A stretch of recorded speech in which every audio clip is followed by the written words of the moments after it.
I was out there looking for a job.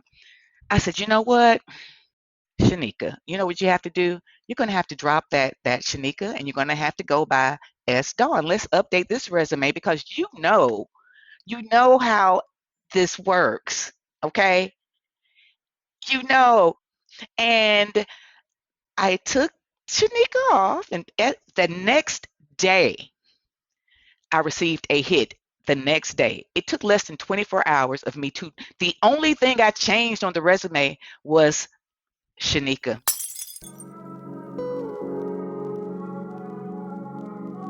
Welcome to Breaking Barriers of Black Investors, where we explore the inspiring stories of successful Black investment professionals and share the strategies for breaking down barriers in the asset management industry. I hope you enjoy and subscribe.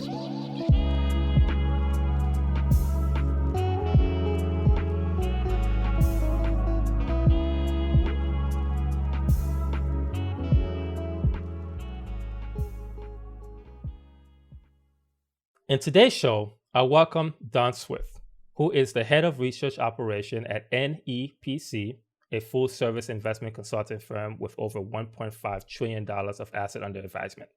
Don, welcome to the show. Thank you. Thank you. I am happy to be here. How are you doing today? I am doing great. I have to be honest with you. It seems like every week is going by faster and faster, and we like 2 months, almost 2 months away from the end of the year. I know it has flown by. Yes, I Yeah, agree. Yeah. yeah. And I just crossed 30 maybe a couple months ago. So now Oh, really? my wife is looking at me every time I say, hey, babe, I'm getting tired. So Wait till you get my age. It changes. and she had a pause, not had a pause. She's like, I almost say my age, but I'm not gonna have it. No, no. Well, you know what, Don? I know that obviously you've seen a lot, right, throughout your years, and this is gonna be a very special episode because it gives you the opportunity to really reflect upon your journey to get how you got to where you are and where it all started. hmm So I want to start at the beginning. Where did it all started from you? Okay, it started in Atlanta, Georgia. That is where I was born and raised in Southwest Atlanta. Both of my parents are from Georgia, so we're all Georgia natives, which is kind of hard to find these days.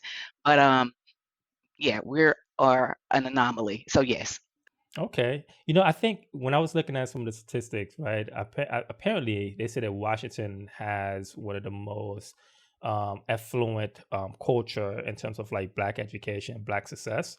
And Oh, then really? following that, it's like Atlanta. Atlanta is huge, right? Really? Oh yeah. I mean, look, I'm not gonna lie to you, Don. Whenever I go visit Atlanta and I'm getting out the airport and I'm looking around, I see a brother driving a nice car. I said, man, that Yeah, or a that's Atlanta. sister. Yeah, yeah. They're doing it big. We are indeed. Yeah, I will agree with you there. Yeah. So talk to me, like how was it like growing up in Atlanta around that time? It was, I grew up in the 70s, so that Okay. that gives you my age range a bit. And growing up here in the South it was fine. I mean, we the community I lived in was majority Black. The schools I went to were majority Black, all through kindergarten through high school. That was my experience because Atlanta is pretty much like the melting pot Hmm. of, Black America here. And so there was just lots of opportunity to kind of meet other Atlantans that were very important. So like I knew some of the mayor's sons at that time may have gone to high school with me. I may have worked with Andrew Young's son. Wow. We've had Julian Bond's children went to high school with me. So this was Atlanta, So it wasn't like everyone was like this superstar, but we all kind of were together, right? In one big Hmm. happy family. So that's how, life was growing up as a kid here in the city. However, I don't know if you recall, well, you probably don't recall, but the children, the missing and murdered children thing that happened here in Atlanta during Maynard Jackson's tenure as a mayor. And that's when, a lot of the African American kids, a few of them were getting, taken and murdered. And so that was a very trying time here during that, but that was that was the biggest thing that went on during my childhood here. So, how did that make you feel, seeing you growing up in a community where you looking around, you find in people that looks very similar like you, doing well, you feel that cultural bond, and then this sudden disruption occur, right? Where, Right. black children was being taken, and and you not knowing if the next person that's gonna be taken is gonna be somebody or Yeah, yeah, yeah, yeah. like how did that make you feel? Well, it was scary, I will say. However, but my parents were super, super. They, they were not strict, but they made sure they knew where we were at all times. So we Oh, they didn't were have an strict. opportunity.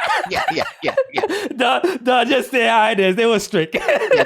That stuff wasn't happening with my family. So they knew where we were. We were always, we always had somebody with us of an adult age. We didn't just I mean, again, it was still safe to go and ride your bike up and down the street, but of course, we were always in eyesight of our parents, and that sort of thing, and we're always together. So yeah, that's how that was. It wasn't bad at all. No. Cool, cool. So like, okay, so I'm kind of curious to know, like what did your parents do? Because it seems like your upbringings was very pretty much in line, right? Okay. Your parents made sure that, hey, you know what? It seems like they made sure that you were, not getting into things that was not, you didn't necessarily have to get into. Obviously, Right, right. I'm assuming that you come from a parents that just know the right way versus others that come from a household where you know their parents did not necessarily know better because they didn't get that level of exposure in terms of what is right from or wrong. Okay. Like talk to me about your parents, like mom, dad, like Okay. what were they like? So, my dad, so both of my parents, like I said, are from Georgia. Mm-hmm. My dad's from Conyers and my mom is from Atlanta. Mm-hmm. Um, my mother was an educator for I think about 20 something years, and she retired as a Spanish teacher. And Wow. so having a teacher as a parent kind of keeps you in line by default. I mean, you cannot pull the wool over the eyes of a teacher. Okay. They know all the days off. They can, yeah, yeah. So trust me, that, yeah, yeah, yeah. That's all I can say about that. My mom, yeah, she made sure we were in line and did what we were supposed to do. My father, on the other hand, he did too, but he was more relaxed. Hmm. Dads can be, you can have those super strict dads that are always like, hey, telling you what to do and um, this and that. My dad he was an authoritarian, I will say. He was, very involved in our lives. However, he did give us room to grow and to do things. My mom was the one who was always on us for everything. Both went to college, so that helped too, to have Hmm. two parents that were at least. I know my mom graduated from Agnes Scott, and she also got her master's later on. Oh And my dad wow. attended Morris Brown, but to have two college educated parents helped a lot. And my dad majored in math, and I followed his footsteps and majored in math. My mom did Spanish, clearly. So Do you speak Spanish?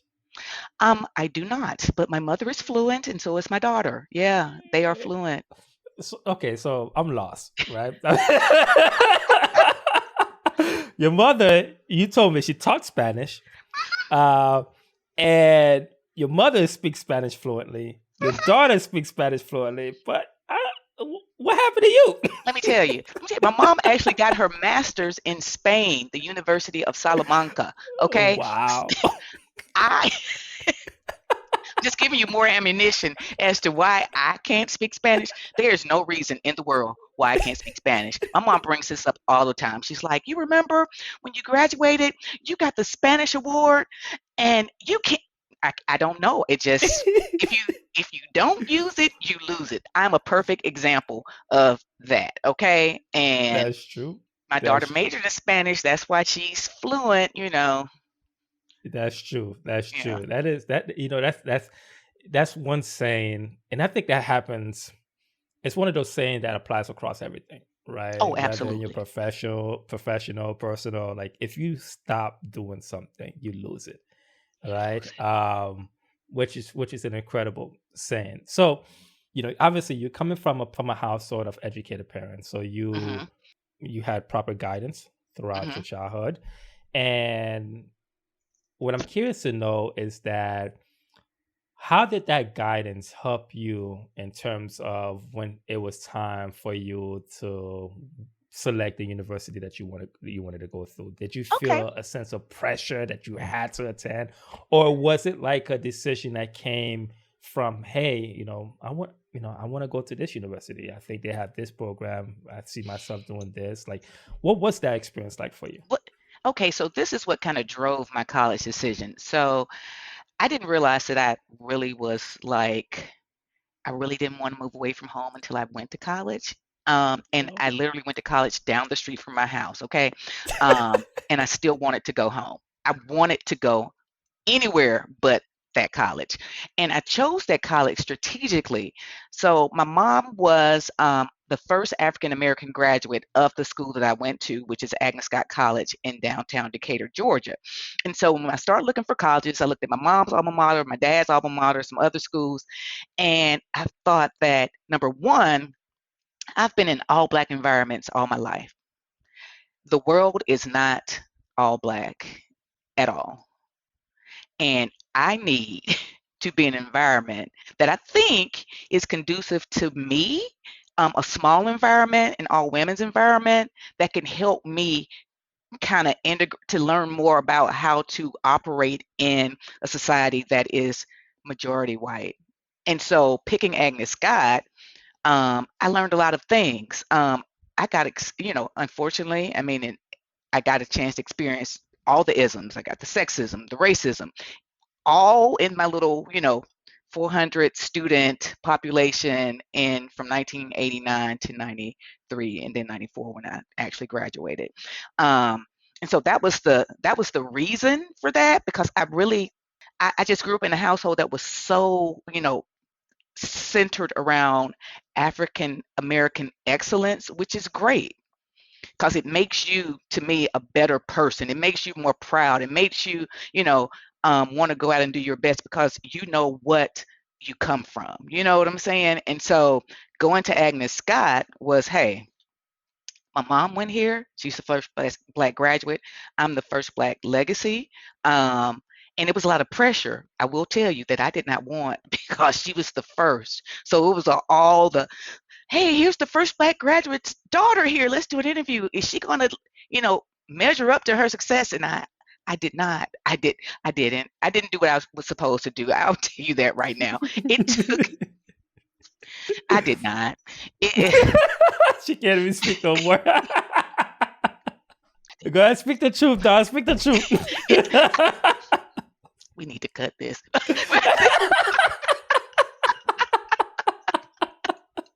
Oh gosh. Oh, okay. Oh Oh. gosh. But I learned. Ooh, that's a good answer. I learned while I was there. And that is, very important that I was able to go to this school and just figure things out by myself. I relied on my mother and father for so much growing up. Again, my mom's a teacher. She Yeah. could help with everything, but here I go to college. You're an adult. This is what you do. And now you're faced with, professors that sometimes may want to tell you that Egypt is not in Africa, Hmm. or just bizarre stuff. You're the only Black girl of Black woman. That's a math major. There were two of us. That was it. I was in one class by myself. They canceled because I was the only student in the class. There were a lot of, and it's a liberal arts college, so there were some challenges with majors. So it was a very small liberal arts college at the time, and I actually wanted to major in like computer science because that was the thing, back then. Everybody comes in and majors in computer science. And I was like, yeah, let me get in there and you could design your own major. And I took all of the coding classes that they had, and that was basic and Pascal, and that was the extent of it. And tried to cross register at the AU Center with my sisters and brothers, and they didn't have enough students, so they canceled. I mean, I tried to do what I could, so that's how I ended up leveraging transitioning into mathematics. I wanted to be challenged, Hmm. um, mentally, academically, and mathematics. My goodness, is quite challenging. Okay, Yeah, which is it why I said is. I did not do what I should have been doing. You have got to go to class prepared if you're majoring in math, okay? Oh yeah. Oh yeah. Oh yeah. You know it's funny because uh I realized that as I started to go deeper into the finance realm, Mhm, there's certain problems that I had to look at and say, "Oh wow, I did this in high school." Now I see why the quadratic equation work. mhm, Why now mhm, I see mhm. because mathematics is one of those things that is so clean, right? There's so many ways to find one Right. solution, but it's one solution. It is. There is no ambiguity at all with math, which is It- why I wanted math. I didn't want you to say, well, this answer is subjective. No, it can't be. The answer is Mhm. one. That's it. Exactly.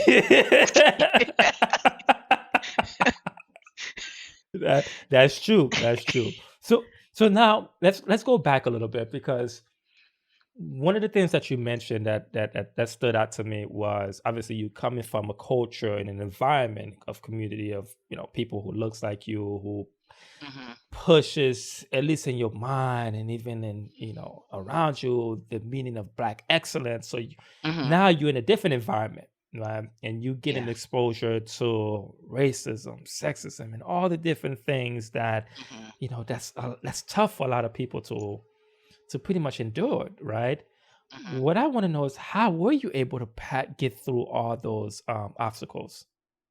Well, I will say Agnes Scott was, despite those things, they were still very inclusive and supportive of their students. Mhm. And I don't think of it as a bad thing because I think I was in an environment that allowed me to experience it without it being a painful event or Mhm. something super hurtful. I will say that, I maybe observed more so of the racism that some of my classmates may have experienced, or even the sexism. Let me tell you, we had a women's studies program and they took the E out of men and put a Y there instead because they wanted we were proponents of strong women. You hear me? So you've never heard that, have you? So we were like, that's the first. I know it. Yeah, we were, and that's something else I learned, just to be a strong woman, Yeah, as well, because we are low on the totem pole. We of are, course. finance, or just in general, the world is male dominated. Exactly. And Exactly. learning to be able to stand up for yourself and speak for yourself is something that was, addressed and taught and drilled into you at Agnes Scott. Real quick, we hope you're enjoying the episode and your support would mean the world to us. If you find value in breaking barriers of black investors, we kindly ask you to take a moment to rate and leave a review on your preferred podcast platform. Your feedback not only helps us improve, but also encourage others to join our empowering community. Thank you. And even when you look at it from a total, from an eagle eye standpoint, look, you live in a world where being black is tough. At least I'm not gonna say in the world. You live in a country where being black is tough, right? You also Hmm. living in a country, at least specifically at that time, being a woman is tough, especially when you start Hmm. to see, women who have a very strong minded, very strong personality, but also like very Hmm. caring and they holding their own, right? And Hmm. some guys they get intimidated by that because They do. they're not used to seeing that. They're used to seeing women in the 50s staying home, taking care of the household, while the Hmm. guys going out there and work. So that transitional period where time is changing, but you have to change your mindset. So now seeing women, right, that want to be leaders and say, hey, I could be leader. So now you Mhm. have to figure out a way to, okay, like how do I at least get the opportunity to show that? Because now, I'm being penalized because I'm a woman, Mhm. right? That's Mhm. one. I'm also being Mhm. penalized because I'm black, right? Mhm. So Mhm. now Yeah. the opportunity window becomes so small, Mhm. right? So Yep. small. So Yep. like, how strong did you had to be to just at least get through that period? Because obviously, after graduating, you ended up having some opportunity open up for you. Like, how Right. strong did you have to be to not only hold your own, but also to allow and take it, allowed opportunity to open up for you, but also take advantage of those opportunity when it did arrive.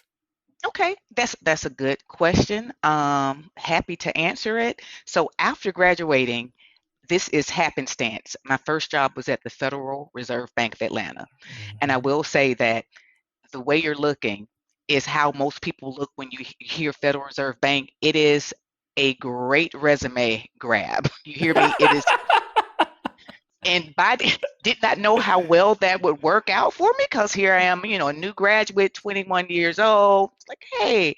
So when I worked there for a few years in a lot, maybe three roles, but I want to say after graduating with a degree in math, the first role I ever took was by far the so low on a totem pole. You won't believe it with the debt I had coming out of college in 1994. Okay. And just working my way up for those 5 years at the Federal Reserve Bank of Atlanta in different capacities, it kind of catapulted me into financial services because my last job there, I was a senior securities representative and I sold treasury bonds on the primary market. My full name is Shanika Dawn Swift, okay? And you introduced me as Dawn, which is the name I go by professionally now. And I've been going by that name since 2008 when I had to transition from job. So I got that job at Shanika. I guess we were in at that time. They were in favor, right? Was able to move on from there to another firm that was actually a Black-owned investment consulting firm here in Atlanta, Georgia, that is closed. So, of course, you know, Shanikas are okay, they're fine. But let me tell you, when I was there, um, one thing that I always had a problem with, and I still do to this day, was just the mispronunciation of my name.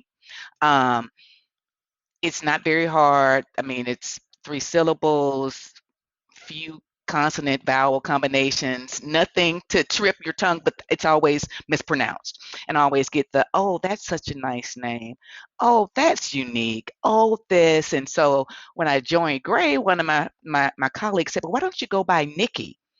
And that way you won't get a lot of that feedback from our clients. And so I actually did say Nikki, and it took off, but I didn't like Nikki. I Mm. wasn't a Nikki. So I was like, we're just gonna keep it up with Shanika. That's fine. So I stayed at Grand Company for 8 years. Right after I finished my MBA, I was Mhm. laid off, and that was during the housing market crisis in '08, and there were no jobs. There was nothing out here. The economy was just in a rut, right? And so I was just resumes were just flying. I was applying to everything possible, right? Reaching out to my contacts. They may have had openings, but they may have been for something else. I may would have had to take a step back. But I was out there looking for a job. Of I said, course. you know what, Shanika, you know what you have to do? You're gonna have to drop that Shanika, and you're gonna have to go by S Dawn. Let's update this resume because you Mm. know how this works. Okay, Mhm. you Speaks. know.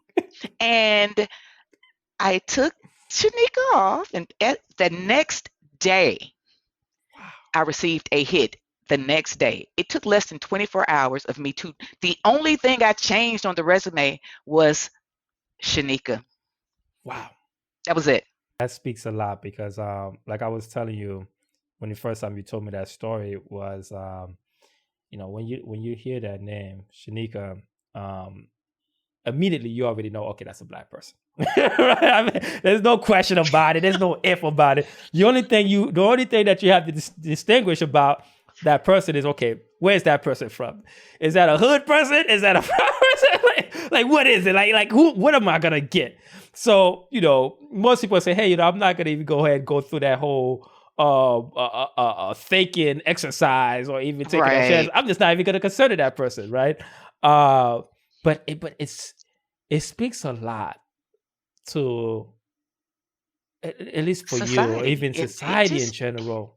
Like you're not properly being evaluated for what you could bring, mhm, right? You being evaluated based on like stereotypical mhm, attributes, or your certain names, or being black. Um, which it's funny because I had a friend of mine, right, when he first started LinkedIn. He mhm. said that he would not upload a picture on LinkedIn. And I asked him, Really? yeah, I asked him why. He said that, well, if I'm going to be hired for a position, I want them to see me when I step in, right? I don't want them to already have this precondition of, Right. hey, okay, this person is black. Maybe I should approach it differently. Maybe, I don't know if I should bring that person in. Um, and trust me, I had some guests that came in this podcast and they told me their stories. And I like, for example, Digas Wright, who's actually in Georgia, Mhm, and I know you know Digas, mhm, and he said that he went to an interview, and on paper, he, I mean, he's great, right? I mean, obviously he's done mhm. well, but when the person came and say, okay, where's Digas, and then Digas was sitting right there, but the person that was interviewing, he didn't imagine that that person that was coming in, or the candidate, was a black man, Yep. right? Mhm. So it's interesting that you said that. It really is interesting. Yeah, and so, and so I was able to get a job. It was through a contracting agency, and I worked for Aon Consulting Hmm. for a while, and then I was able to move on to an asset management shop that was also African American owned. And so when I went into that place, they'd known me for years as Shanika. I want to just say that. They knew me for years. And I said, you know what? I'll just go ahead and stick with Dawn because Hmm. it's going to be easier for me because I started on the marketing and client services team, and I felt, now that I have to be more client facing or more, I just don't want to have to worry about the mispronunciation or Of course. anything else going forward. So it worked out. So I've been Dawn ever since. So I have a set of colleagues who actually knew me both ways. Um, Dawn and Shanika, uh, right now. They say that you have two identities, right? They Yeah, say yeah. if you call me by my real name, that means you don't know me. You But if know you call me. me You by know my me. dog, I mean, you just recently met me. Yes, yes. Absolutely. Obviously, throughout your career, you had exposure across different areas in the financial services, either in the public side, working with public securities like the federal munis, the treasuries, munis, and also like consulting, client facing side, but also operation. What I'm curious to know is, now you are the head of research operation at NEPC. Like, how did that opportunity came about? And let me tell you, and I'm going to just step back to tell you how most of my opportunities came about with respect to every job except the Federal Reserve Bank of Atlanta. Oh, let me hear it. It was it was through networking. Wow. Every opportunity after the Federal Reserve Bank was I knew someone, Hmm. and they and it may have been like a initial meeting. Hey, we have a job open in my firm. We want to come interview. Sure, then I get it. Um, but it's who you know, and it's also what you know, but it's mostly who you know and how well you perform and show up for so that people will want to recommend you for opportunities. Of And course. so I always I'm an overachiever by nature, and that's personally and professionally. And so I know that people are looking. at you, but really looking at you. What are you bringing to the table?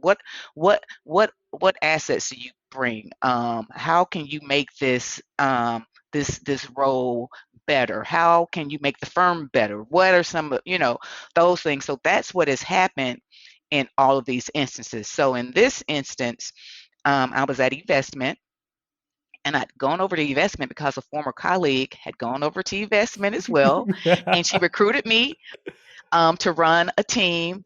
And at that time, investment was in the process. They had been purchased by NASDAQ, but the transition was about to happen where we start merging different departments and that sort of thing. So people, we were just like, yeah, there may be some redundancies. They may get rid of some folks or whatnot. So I felt, hey, this is a good time as any when this opportunity came up at my door. However, the job was in Boston, and I'm just like, would I move to Boston?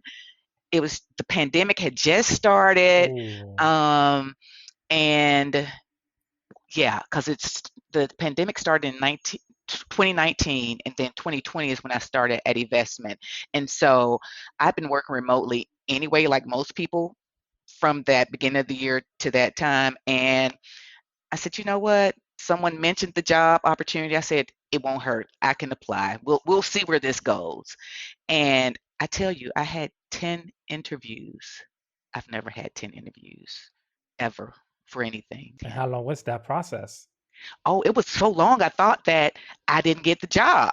Literally, when I tell you, I had counted them out. I had interviewed, I think I started in the summer, and I didn't receive the offer until November. I applied. I didn't hear anything for like months. It's like, oh, okay.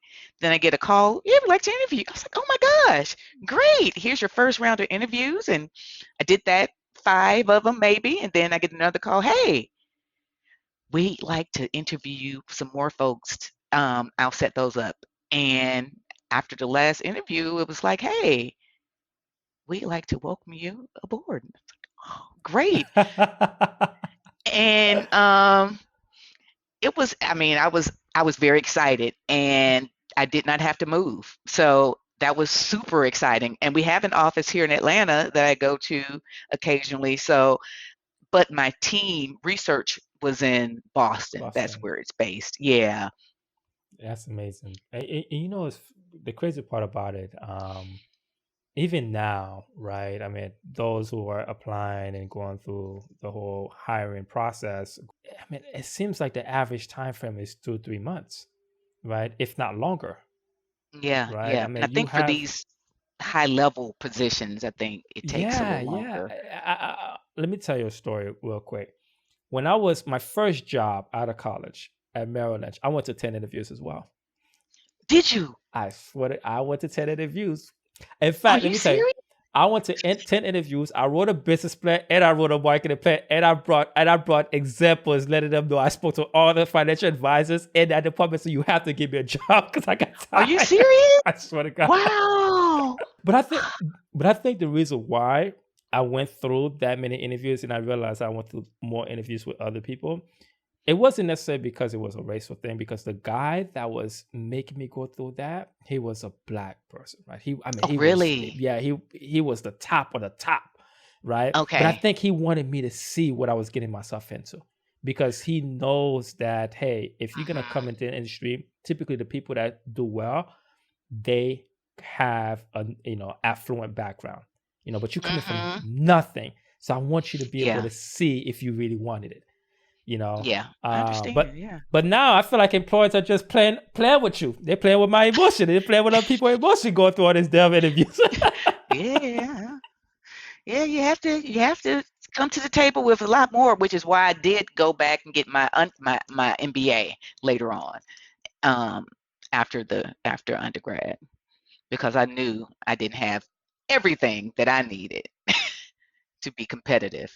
So, but when the opportunity did come up, you always, one of the things that you mentioned is that, getting opportunity is one thing, but being able to do the work and showing the value that you Yes. bring is another thing. Like, Yes. walk me through at least the first 3 months, right? When you started, right? I mean, like, how were you able to position yourself to show that, hey, listen, you need me, like right. I want to be here, but here's what I could bring to this table. Like, what like how did you develop that skill set, or was that something that you already had? Like, talk to me about Well, that process.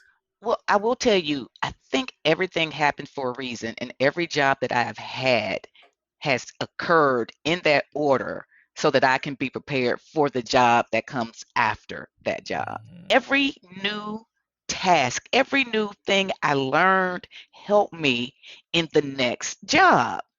It is amazing. So starting out, at some of the smaller companies where I wouldn't say it was more mom and pop, but the technologies was a little different. We didn't have, access to a lot of things. We were constrained due to capital, perhaps, and we were just small, right? But then you go to some of the larger companies that now may be publicly owned, and they have access to everything, and so you start learning how to do things that you never would have done at the smaller firms. So what helped me in this particular instance is I worked at two firms, Invesco and Investment, which did they had their own IT departments, and I mean huge departments. And of course, Investment is a fintech company, so they are technology. But um, learning how to working with teams to implement new vendors, implement new technology, new platforms, and that's something that I started working on as soon as I joined NEPC, a humongous implementation for a new platform. And so I had a lot of the experience they were looking for when they brought someone over. And so I was able to come in with like fresh ideas about what I had just learned, believe it or not, at these other firms. And so I knew that some of the platforms they were currently using, hey, yeah, we use that at the other firm. And it just so happens I did use it. Now, had I never had an opportunity to work at any of these other shops, I may not have even gotten this position. I would have been, behind the eight ball, so to speak, because someone else would have had that skill set that they were looking for. Um, but but luckily coming in, it was a smaller group when I joined, and my predecessor had left to do something that she was really passionate about, and so everyone was excited that she was able to do that, but they just needed someone in there. This is a role that they had recently created pretty much to kind of manage and oversee the operations of the research team. And they also created the same thing on the consulting side. So there was a consulting operations group and there was a research operations group. And so the research operations group pretty much was, we work with all the vendors, we work with IT team directly, we worked on process improvements, workflows, anything you name it, that's what we stepped in.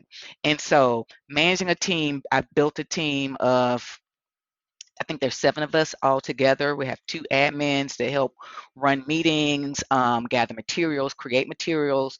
We have a business analyst that helps with the projects. We have a developer, a report writer who helps write reports. And we have another person that does produces materials that we use. But that's the team, and we support like a team of about 70 researchers um, with respect to their needs as it relates to making sure that they have and they can produce what the client services team needs for clients. Don, I have to be honest with you. You are low key a COO, and you don't even know it. But all the thing that you telling me, I'm like, man, like she running the whole company and all the operation. I'm like, that's a COO, and she don't even know it yet. I'm telling you, it's coming in your near future. Don't be surprised if you get a call. Okay, Don, I report to my office. You're like, oh, Oh what my did I do? gosh, hilarious. But that's it. That is it. Basically, you're just the CEO of that group. So yeah, and it's a lot. It's a lot of work. It is non-stop work.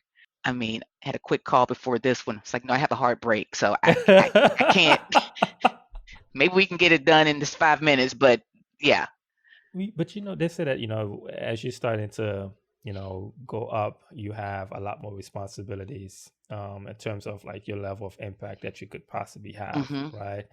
um but also I think that it also gave you the opportunity to sit back and look sit and just look back and be like, wow, I'm here, right? I mean, like, and I'm hoping that this interview would give you the opportunity to sit back and just look and be like, wow, like, look at where I'm at, right? Coming Yeah, it from took. where I'm from and where I Oh my came from, gosh. and like,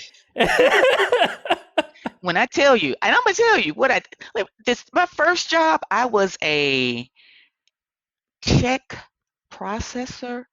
Che- And let me tell you what it involved. Are you ready for this with my degree I'm in ready, mathematics? I'm ready. Okay, I was close to the mailroom where so remember when checks were a thing, when everybody wrote checks? Um, I worked in the department where those checks from the banks were dropped. They would bring humongous mail carts full of checks and bags with something called a cash letter attached that had how the total, and I would take the checks out and put them in a box That's it. and divide them, put them in a box, yeah. And then they would go to the guys the people who ran the sorter machine, and they would go through the sort and put the numbers and everything at the. Yep, that was my first job. Wow. I mean, that's a Hmm. long way. First job ever. Yeah, yeah. I literally was like, this is what I'm doing. And once you graduate, you got a little chip on your shoulder. You Of think, hey, course. I can rule the world. I've put in my. No, you can't. Some people can. And that's when I learned also where you start in a company can sometimes prevent you from progressing, because starting in that role as a black female and men starting in that role at the federal Reserve, they were able to progress a lot faster than I was. So let's talk about that. I mean, do you think it's more that the role specifically, or is it like based on like whether a woman or a black woman or a black man or even a man in general being at the specific role? Because I do believe that certain roles you don't have, your ceiling is capped, right? Yeah, But in your case, which one was more potent? Which one was more evident? It was just because like I the think difference in gender. I think it was gender more so. Well, no, I think it was both, because the department that I started in was mostly African American women. Mhm. Mm. Um, and they were, the age range was not, I didn't top it. I was literally at the bottom of, the age range. I was the Yeah. baby on the team. And, and I think someone gave me that feedback there as well, who had come Mhm. in as a black woman and who came in at a higher level to begin with and was able to progress and get promoted a lot faster Mhm. than I was. And that's something I took with me. It's like, just make sure when you're getting your foot in the door that you get in on the right level, just to make sure that you do have that opportunity for career growth outside of that particular place you've been kind of pigeonholed in. And so I had to leave departments to grow there. At your current role right now, at your current level, let's just put it that way, right? I want to speak Yeah. very broadly. Obviously, you had certain people early on that kind of give you some hints and tips. Hmm. Um, do you have people right now who are mentor to you, who are guiding you along the way in terms of like when you come across certain obstacles, you just don't know the solution to it? Like, Yes. do you have that in your life right now?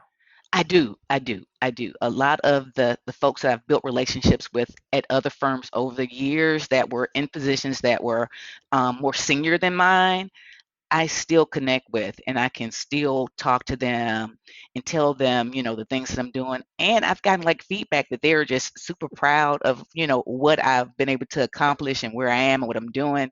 And that makes me so happy to just hear, from people that you have looked up to and who are doing things that you're finally getting close to doing.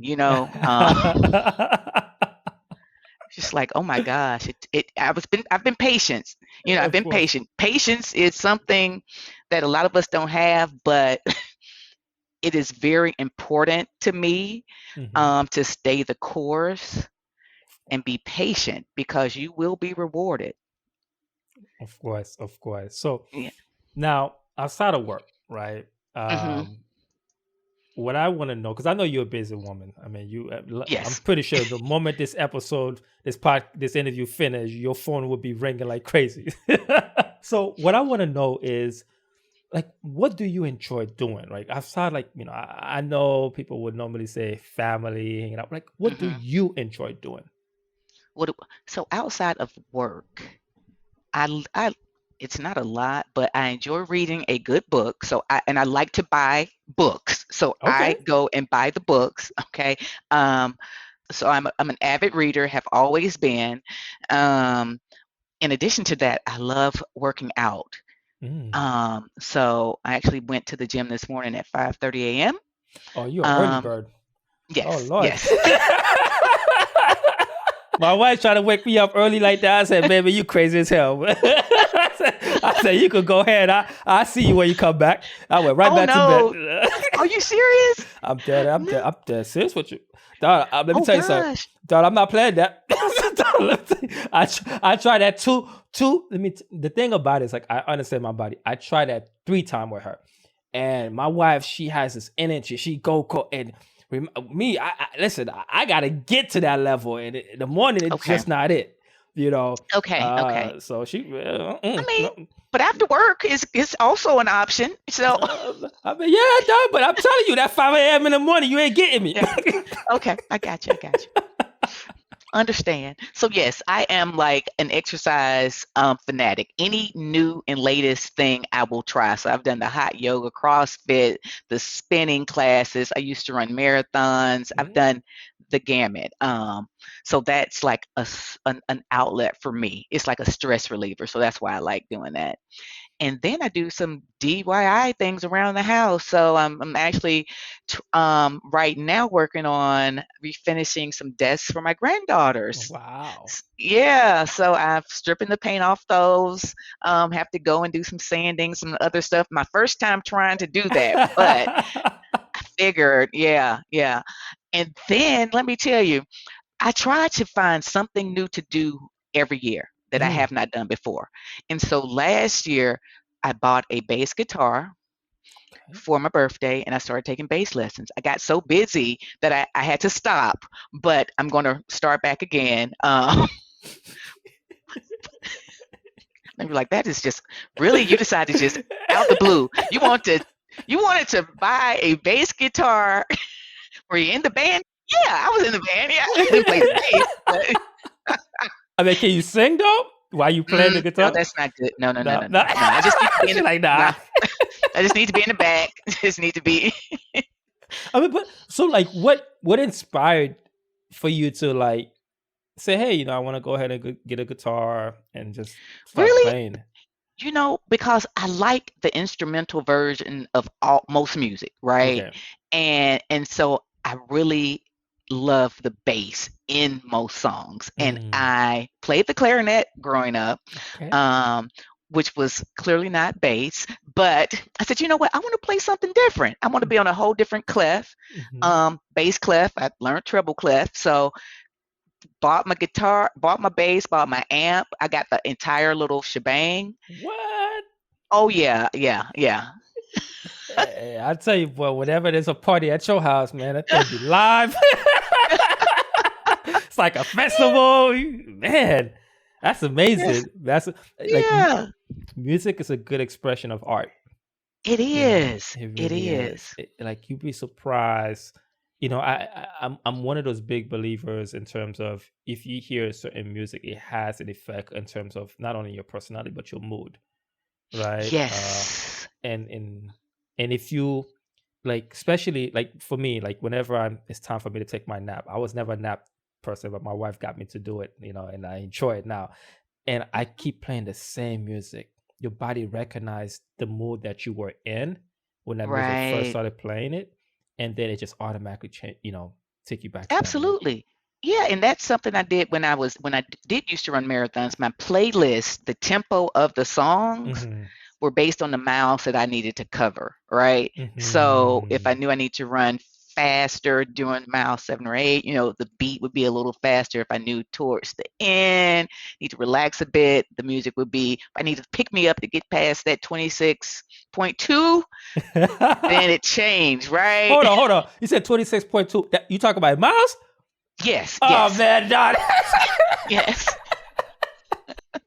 And hey, my mind is still on yards. I'm sorry. No, no, no, no, no, no. Miles. Let's, 26.2 miles, yes. in a couple of weeks, I'm supposed to be. So I'm doing this MS cycling event, right? In 2 weeks, it's Okay, bike. It's a biking event, right. right there in Jacksonville, Florida, and we're raising money to help with MS. And for some reason, I said, "Hey guys, I want to go ahead and cycle with you." So now, Okay, that's just because of the fact that I like being around people. I like a good conversation. I just love being around people. right, But I should have gone to a little bit more detail and asked questions. Okay, what this entail, right? So I right. started I started asking questions. I said, okay, guys, how many miles do we have to ride? They said, well, he said that, the weak people, because my group is a little bit competitive. He said the weak Okay. people do 8 miles, but we do 100. I said, like 100 with like one with two zeros, Collectively or right? individually? Or Right. 100 back and forth. Gosh. Okay. So now I'm trying to prepare myself to it for it, but I tell you what, I'm not doing no 100. I'm gonna stop around like 7. I may do 8. Did you But I'm say taking. 7 or 8? Oh Yeah, my gosh. I'm gonna be honest with you. Like, look, after a certain point, Did you say 7 or 8? No, no. You can knock out 20 easy. 20. At least. Yeah, you You think can. so? You Yeah, say you can. easily? Easily. You can do Oh 20. Yeah. man, like Yeah. You can do it. I have. I'm gonna try. I'm gonna try. But I'm gonna tell you this: it's gonna be 20 going forward and backwards. It ain't gonna be 21. Yeah, yeah, yes, yes. I'm just letting you I know, got you. because if it's 21 way, I'm catching an Uber back, and I'm hoping that Uber could put my bike in the top of his car or Oh whatever. my But I'm gosh. catching. Oh my gosh. Yeah, I'm that's a lot. 100 for your first? Oh my I'm gosh. not doing that. I guess I'm saying that I'm expressing my concern to the wrong person. Yeah, you are. Because I say go for it. Push it. Hey, do it. So that's cool. So you like exercise pretty much. You like things that are more activities. It seems Yes. more outdoor activity, but I'm sure you obviously possibly much like indoor activity too. I would assume, right? Well, I was a swimmer growing up, so I like swimming that indoors, Okay. indoor pool. Yeah. Okay. Um, yeah, I mean, outside of and spending time with friends, Okay. that's something I like to do. Yeah, and that is pretty much indoors for sure. I Okay. like to just hang out, relax, talk, and be supportive. That's Of something that course. I find very important as I get older, Mm-hmm. um, and for work and for personal life. Just having that support system Of of course. people who don't really know exactly what you do, but can Mm-hmm. help you, see past some of the things that may be going on because their point of view is totally unique. Of course, and the importance of a support system is it's big. But before we wrap this up, I want to ask your final question because Mhm, it seems like you are a woman who've done a lot, right? But was also very active, right? mhm, And you mentioned that you have grandchildren now, so mhm. I'm sure that this this question will really hit you, or will really hit home for you is like, what legacy do you want to leave behind when it's all over? Okay. When the legacy I want to leave behind is one of compassion, help, a champion for those folks that are the underdogs. I I'm always, and I will tell you this, and I chatted with my mom about this the other day. She said, something about you. You are always helping people in any capacity, anywhere, Mhm. be it family members, be it at work. I love mentoring the younger people who start, because I know when I started working, I had that one mentor that was like there for me for everything. Mhm. And I was a single mom when I started, and she was as well. And she was like, I'm going to look out for you. Wow. And I was so, so, so very thankful for this one, my very first boss, female boss ever, um, Black female boss, Mhm. that kind of took me Okay. under her wing and kind of helped me. And she was the one that kind of helped me move out of those departments where she knew that there was no growth or Of, mobility. of course. Of And course. so I want to be her. I still want to do that for people.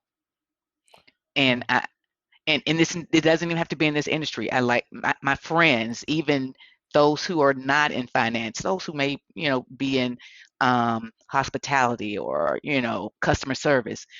I'm always like, yeah, this is what you should do. This is how you interact. This is my suggestion for you for career growth. This, if you want to pivot, this is what you should do. Mhm. Um, and then I have friends in financial advice as well. It's like, yeah, I'm just going to piggyback off you. Do you have any ideas? Because you work in the industry, do you have anything I can read? Or you may not be the expert, but certainly you know somebody.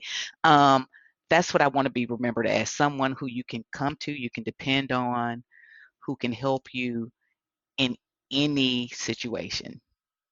Well said, Don. Well, I want to take the time to thank you for taking the time, right? Because I know that you are a busy woman, and I truly, truly appreciate it. I'm sure that your journey and story will resonate with a lot of people.